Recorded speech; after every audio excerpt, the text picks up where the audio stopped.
Okay, I want to get back into the listening, and then I want to move into the motivators, because that's the fun stuff. I want to talk about what motivates people and how people are motivated. But let's finish up these listening skills. The next part of the listening would be, we said look interested, and then, go ahead, do not interrupt. Now, is that important? What happens when you interrupt someone? Break off the communication line. Right. So when I interrupt you, if you're trying to talk to me and I interrupt you, I just said, you're not important. It's all about me. Subconsciously, that's what that person thinks. Instead of saying, there you are, I'm saying, here I am. So what you want to do is you want to make people feel important. You want to make them feel special. So use effective communication. You look interested. Do not interrupt.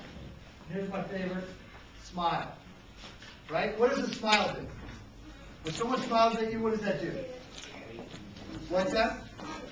Connects, right? When I come back here and I smile, and you guys have great smiles, when you smile, it makes a person feel accepted, appreciated, right?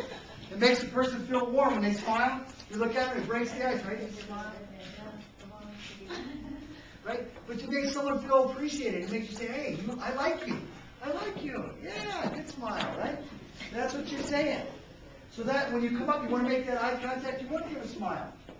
You want it, you really do, because you break the ice. Then that person tunes in, they feel special because you smile at them, right? Great smile. That's a key thing to do. Make eye contact, smile, show appreciation, nod the head, give compliments, right? Compliments relative to the discussion. So we're talking basketball. What position do you play basketball? They all play one. Yeah, what's that? Point guard. So you're a good ball handler. Right? You have to be a good ball handler to play point guard. I know that. Right? See, I'm giving you a compliment, but it's got to be real. You know, if I'm blowing smoke, that's not going to work. It needs to be a real compliment, and it needs to be relative to the discussion. So if we're talking about something relative to the discussion and I can give you a compliment, guess what you just did? You just felt special. You tuned in. But no one's family's in the car business, right? In the what? Car business? In the car business, do they sell cars? They do? You ever heard the old saying, you know, oh, you sound like a used car salesman? Right? What does that mean when they're saying that? Yeah, excellent. Exactly right. And you can feel it, right? You're like, oh, this guy's just doing anything to give me. That's not what we're talking about here when we give compliments. We want to stay real. Find points of similarity, right? Points of similarity. You need to create a bond. Does anyone in here play sports? Great. What do we play? Do you really? That's great. So you're an athlete. All right.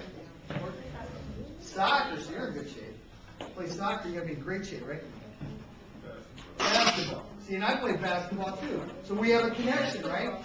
Now I play basketball in Florida. That's where they play real basketball. Oh, see, I lost it, see? See how and they play real basketball here. But I'm making a point. I had a connection. We found that point of similarity, and I lost it. See how quick you can lose it? And we were still on a point of similarity, but I said it all wrong. That's how quick, and you just tuned out. Oh, I lost it. Okay, so whatever, dude. You want to go one on one? Why are you going on my stuff? But see, I just lost it right there. That's how quickly you can lose someone. You got to find a point of similarity, but you want to stay on track. You want to give compliments. You don't want to lose them.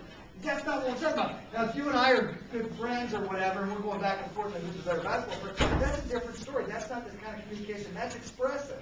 I'm talking about purposeful. I'm trying to motivate you. I'm trying to influence you. I want you to like me. When I say they play real basketball, it doesn't make you like me. I did that same thing to Rodney. Yeah, see that? So that's what I'm talking about when I say 5 points of similarity. Stay on message. Share. Everyone knows what that means, right? Common sense share. Did I just share with you? I told you I played basketball in Florida. You know, and I misled you a little bit. I played basketball in Florida until I was a sophomore, and I wasn't good enough to keep playing. I wasn't one of the better basketball. I was too short. Still high school. I played college baseball, though. I played football through high school. Played at a big high school down in Florida called Manatee High School. It's not a big city. But you know how many people we have at our games on Friday nights in the stands? 10,000. Yeah, they take football serious down there. I mean, it's a big deal.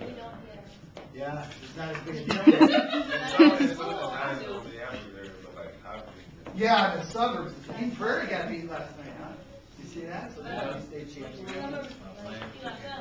You play sports too? Basketball? Basketball, what position you play? Sports? But see what I'm talking about, points of similarity in that fashion. You want to share, I want to tell you a little bit about me, because when I share, I connect a bond. I'm saying, hey, you're important enough to me that I'm going to tell you something about me. Right? You give up something. You give up something. It's important. Okay, go to the next. Reflect in a positive manner. That's so important to go back. And here's some little secrets you can do. When you're talking to someone, they like to hear their words back. So you play soccer. So you tell me, oh, I play soccer. Oh, you play soccer. That reinforces the bond. Oh, you play soccer. You know, you say their words back to them, not complete sentences, but you say a word back. And what you're saying is, I just heard you. I just connected. You play soccer. You play basketball. That's what you want to do. We're talking about connecting. I don't care if it's 1 or 1,000. If you don't connect, you will not motivate and influence that person. It comes down to that simple. It's about connecting. And that's what I want to get into these motivators in a minute. I want to go through some stories on these motivators, and I want to help you guys understand this. Because you want to walk out of here today with an advantage. And I promise you, if you will listen to me and pick up just some of this, not even all this, you will have an advantage over other people. And it's a competitive world out there. I'm going to tell you right now, if you send in a resume for a job, you're 1 out of 2,000. I got a friend of mine that just got laid off and he had a big insurance job. He's sending out resume after resume, and this guy is highly qualified. He's not even getting a call back. When you go on an interview, it's going to be 200 people that are going on that interview. And I'm teaching you some stuff that are going to connect. When you're going to that interview, I'm teaching you, when you walk in that door and you're going to get interviewed, you want to look that person in the eye. You want to smile. You want to look at them and say, okay, what did Dave say? How can I connect here? What can I do? Can I make that eye contact? Find a point of similarity. Get that person that's interviewing you, get them talking about themselves. When they start talking about themselves, that means they like you. When they start sharing, you got the bond going on. If they're talking more than you are, you got them. Look what's in their shelves. If they got pictures of boats or something, bring up a boat and see what happens. You know, start talking about, oh, you like boats? Yeah, I like boats. Find that point of similarity. Share with them. I mean, little things are going to make a big difference.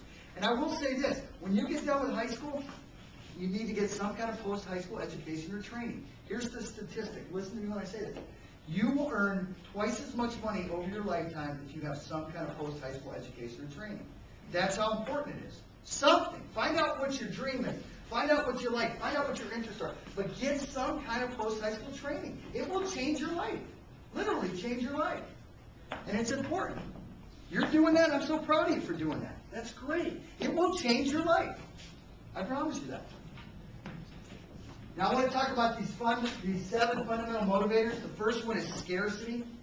I want to get into this. Anybody know what scarcity would be as a motivator? These are things that motivate other people. These are things that motivate you.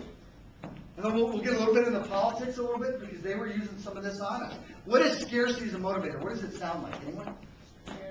You're scared, right? You're scared. Limited supply. You know, you watch that on the news at night, and you're watching the news at night, and then there's a commercial, and they go, gold coins, we have gold coins. If you don't buy right now, there's only 500. If you don't buy right now, we're going to run out. You won't be able to buy any more coins. Scarcity. How about this as a motivator? If you're a politician, how would Barack Obama use scarcity as a motivator? Barack Obama. If I'm Barack Obama, you know how I'm using scarcity as a motivator? Are you better off today than you were 8 years ago?